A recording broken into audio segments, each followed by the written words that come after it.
Ang problema, naka-inverse na gumanon. May buto nakahawak dito, saka may buto dito, may ligament dito na mapupulit. So, mangyayari pagka lumala, baka hindi na maghilom.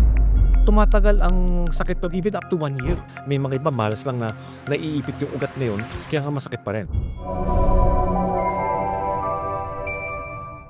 Good day mga kababayan! Welcome sa isa na namang episode ng Medico.ph at ngayon pag-uusapan natin ang mga ankle injuries lalong-lalo na yung mga nanggaling sa tapilo. So with us today is our Medical Director, Dr. Anthony So. So Doc, bilang isang layman, ang alam kong injury sa ankle ng ating mga paa yung pag natatapilok tayo, whether sa basketball na napaka-common yan, alam naman natin, or kahit sa day-to-day lang.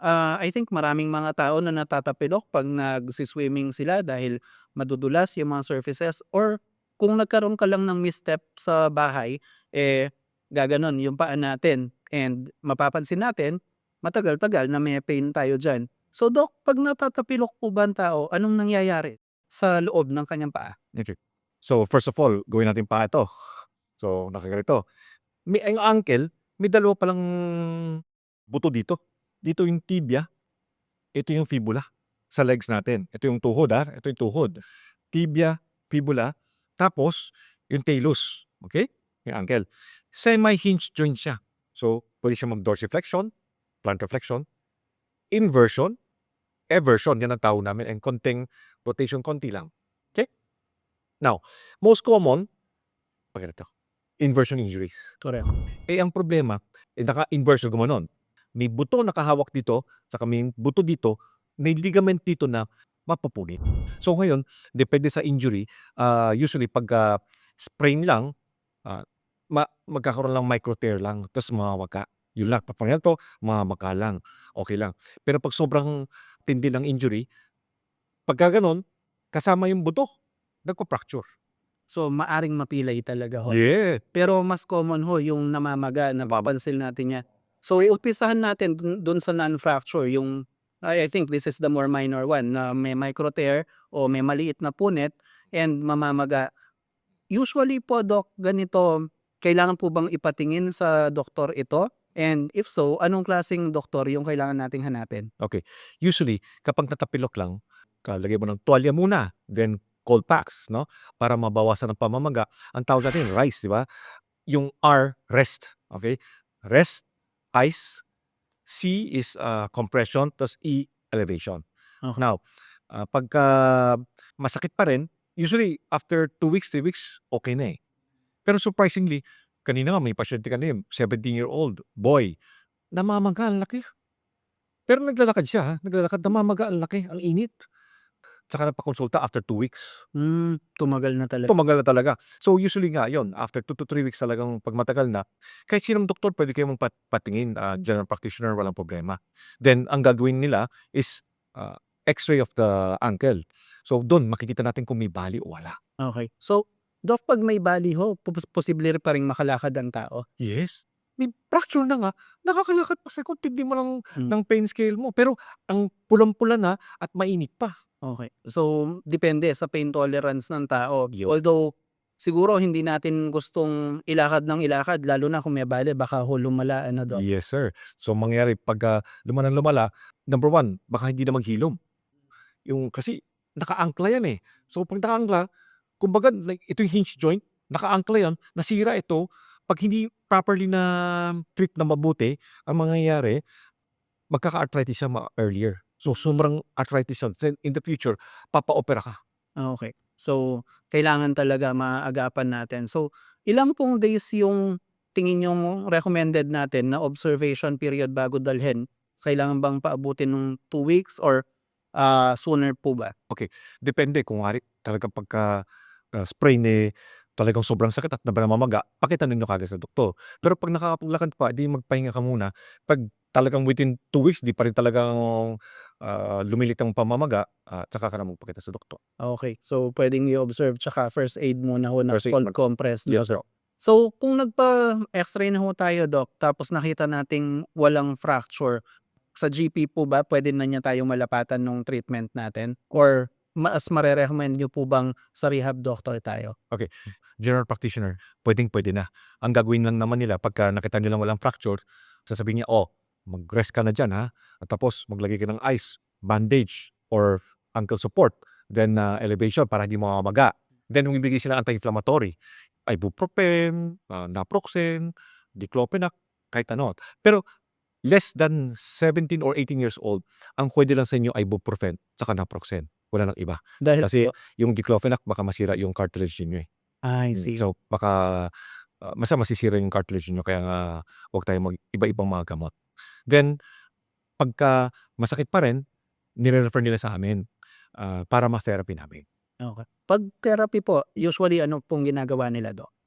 So pagka first 3 days is 'pag mainit, kahit na 7 days pa nga, eh, basta 'pag mainit lalagyan namin ng ice pack, tapos lagyan namin ng kuryente, yung TENS, masarap yun, eh. Then, after that, bandaging para mabawasan ang pamamaga.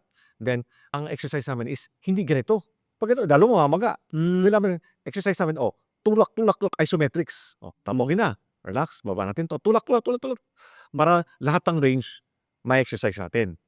Then tuturuan namin kung paano maglakad or paglalagay ng tungkod para mabawasan ang weight bearing status niya, imbis na 100% maging 50%.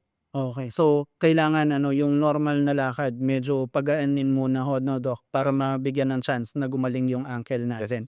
Okay. So, yun yung kung medyo namaga lang tapos yung soft tissue po natin yung na-tear, nagka-micro tear gaya nga ng sinabi niyo. Pero paano po 'pag nagka-fracture or dislocation tayo, saan po na klase ng doktor tayo dapat pumunta?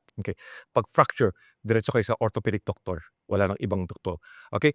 Yung ortho, ang gagawin niya, kunyari may fracture dito tsaka dito, ang gagawin niya, eto isang piraso, didikit niya, tapos lalagyan niya ng bakal, plate, tapos bubutasan, butasan, butasan. So matibay na 'yun. Tapos or may mga iba ika-cast, okey? Pero ngayon 'no, may maganda ngayon, eh, air cast. Air cast. Hindi na kailangan lagay ng cast, air Yung cast na semento ho, itong cast na Oo, air cast o traditional semento, oo, ngayon air cast na. Yung, boot siya, papasok mo yung paa mong boot, tapos nun magpa-pump ka, ta's magkakaroon ng, maraming air sa loob, magpe-pressure siya para hindi na magalaw. Ang ganda, eh. Parang inflatable or Inflatable siya, oo.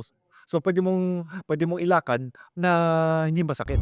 okey. So, bawas yung pressure para Bawas ang mabigyan ng pressure. chance na mag-heal. Yes, sir. Typically po, so na-mention na natin dun sa kung yung non-fracture mga 2 to 3 weeks yung healing time natin, Ang tama po ba? non-fracture, usually 6 to 8 weeks ang, tagal.